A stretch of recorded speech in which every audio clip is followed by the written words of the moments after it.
what we can see here, this was constructed in the 15th and 16th century. And in 1404, the lords of Colditz were compelled to sell their property to the Wetiniks. And the Wetiniks, that means the electors, the princes of Saxony. And they used the castle as a residence, a dower house, and a hunting castle. In 1504 was a great fire in Colditz, and big parts of the town of this castle were destroyed by the fire, and so August of Saxony and his wife Anna of Denmark rebuilt the castle.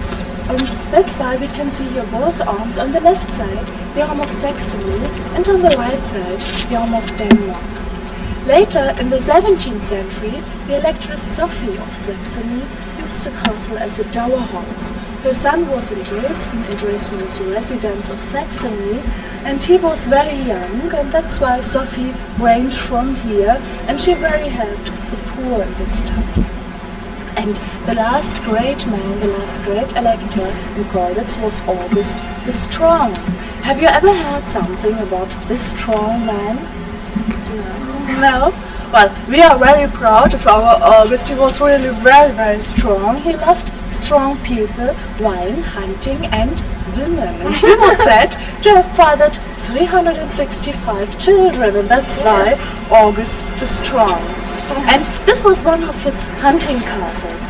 But when he became a king of Poland, he lost his interest in this Colditz Castle, and in the 18th century, this was a time of Baroque style. Newer, nicer castles were built in Saxony, and for instance in Dresden or in Moritzburg near Dresden. And the princes forgot Colditz, and in 1800 it became an almshouse, and in 1829 one of the first psychiatric hospitals in Germany. And today it's a hospital too, with a psychiatric unit and an old people's home. And during Second World War it was a prisoner of war camp, and about this camp I want to tell you and show you more where we are in the castle. So let's go. Okay?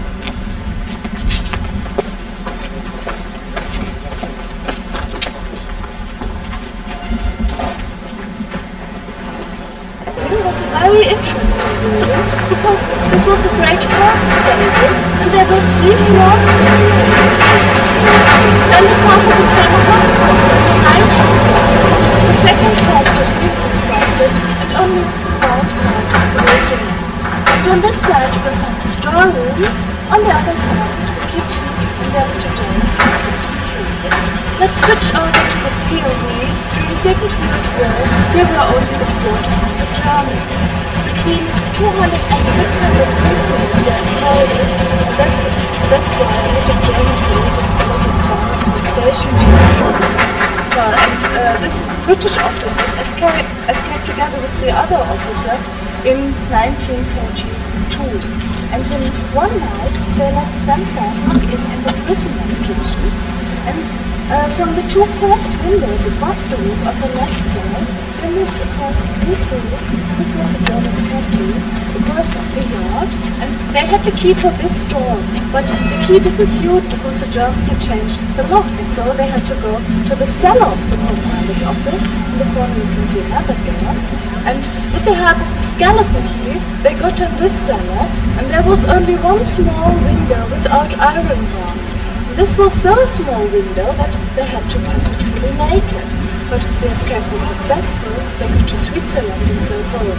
And I think this was the hardest part of the escape because it's about 500 kilometers from here. Well, by the way, between 200 and 300 escape attempts were undertaken in Colditz, but only 80 prisoners got outside of the castle and only 28 got home.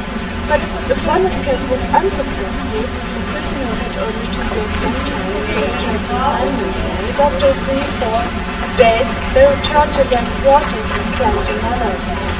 Well, it was a big job here, and you can say that it was officers' honor, because we were only officers. Well, let's go to the second floor.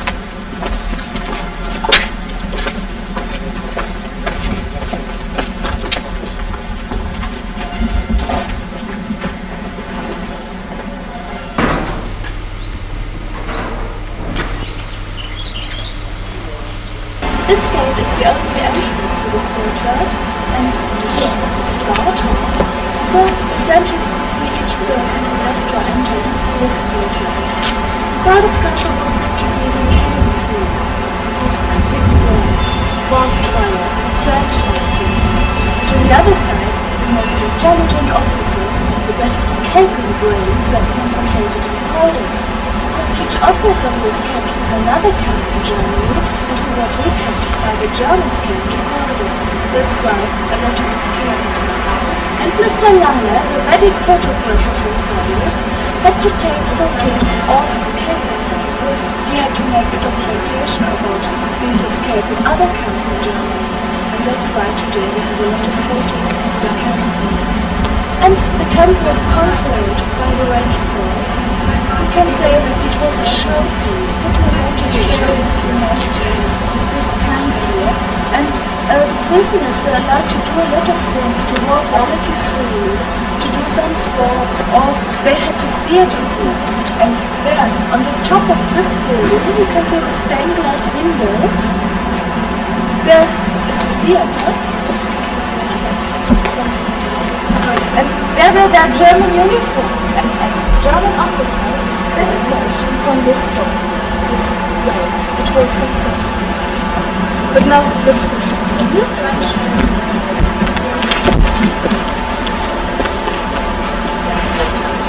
Now, in the electors' courtyard, later it was the prisoners' courtyard. Today, on this side is the psychiatric hospital, on the other side, the old people's home.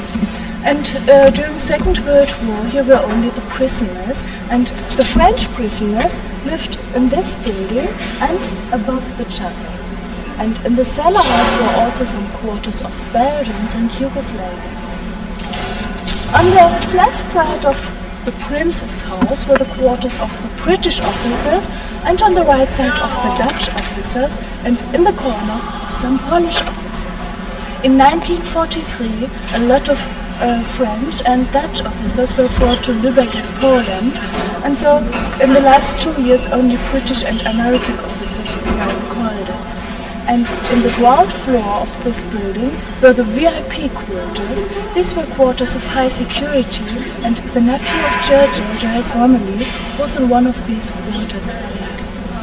There you can see the prisoners' canteen, prisoners' kitchen, and in the corner of the theater house were some senior officers' quarters, bathrooms, delousing shed, and so on. These 5 windows here, there were some other solitary confinement cells. In the museum you could see, you have seen a plan of a glider here. You can see it after this tour. And the British officers constructed this glider in the attic of the chapel house. It was in 1944, and in one night they built up a false wall made from clothes, paper. The Germans didn't notice what was going on.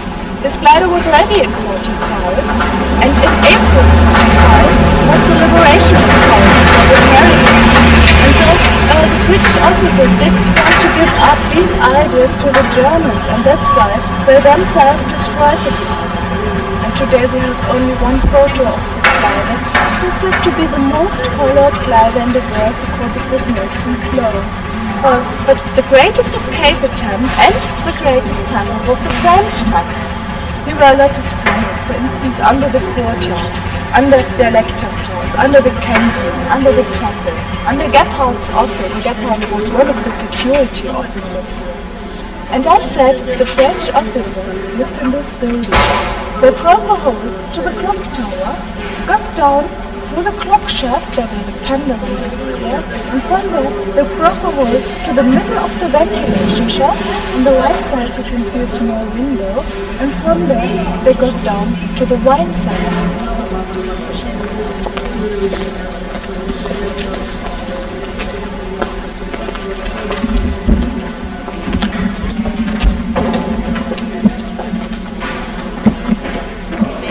You see, this is the old chapel here in Colditz Castle, and which was used not only in the Middle Ages for religious services, but also during the wartime.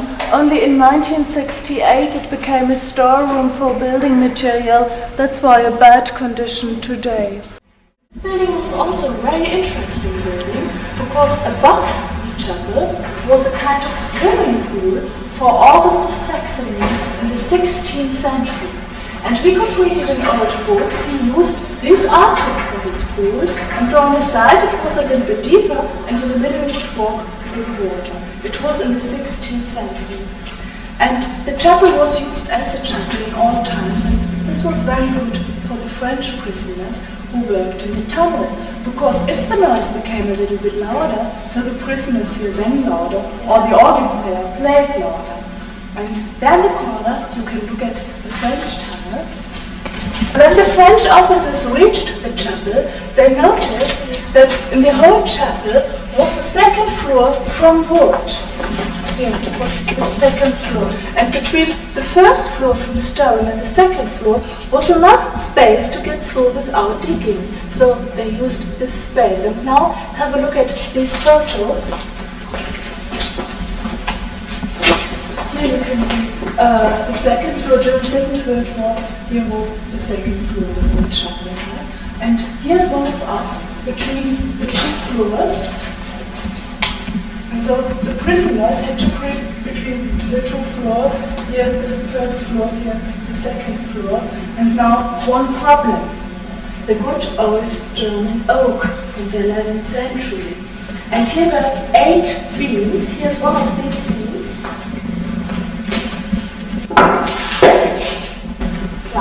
Here was the second floor, and here were 8 oak beams, and the prisoners had to saw these beams with their help of saws made from kitchen knives. They still the knives in the kitchen. This was all wood. You can see it here, it's like stone. And now we can say, today we can say, not only the British knives are good knives. And from here, they had to dig again. And in the corner, the tunnel is 6 meters deep, and from there, the train to the park. And I said they used oilers and candles, but later they had to use electricity. And on this whiteboard was a distributor for this children. And so the prisoners stole their electricity from the Germans for their light in the tunnel and for signaling. And in the museum, you've seen a mouse trap, haven't you? You can see it after the tour. Well, this mouse trap stood under the panel of the organ in the second gallery, and it was connected with a wire. And at the organ was a mirror, and the organ player could see each German guard who came to the chapel, and when he came, so he paddled, the mouse trap snapped, the circuit was interrupted, and the light in the tunnel went off. So the prisoners didn't dig and the Germans didn't notice something. And I used the chapel, and it was a nice chapel. Also, you see the balconies damp sealed because of the old ceiling you can see here. But when it is in better condition with the sacristy, and altar and so, and the benches here, it was really a nice little chapel. A special chapel. What is the future of the castle? Is it to extend it as a hospital or to... No, the patients will move into new homes in 96, 97, and until then the state, the owner now, they have to find new users. People who would like to use it, investors here. The state would like to use a part, but they can't afford the whole castle. It's simply too big. This was a problem in the Middle Ages. It's still the same problem today. Colditz is a small town, and for such a town, normally the castle is too big.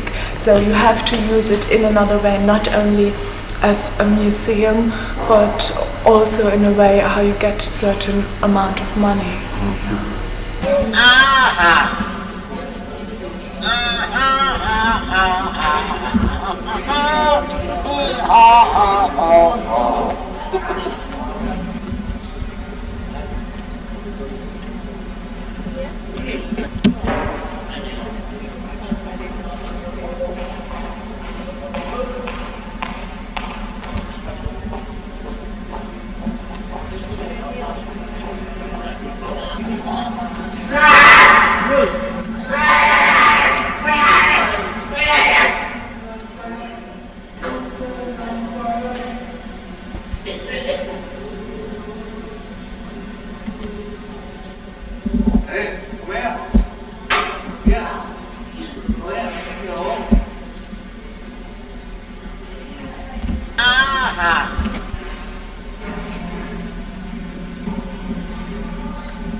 its future is less secure than it is at the moment, or the moment with the hospital that protects the castle. Yeah, but I must say, not the hospital.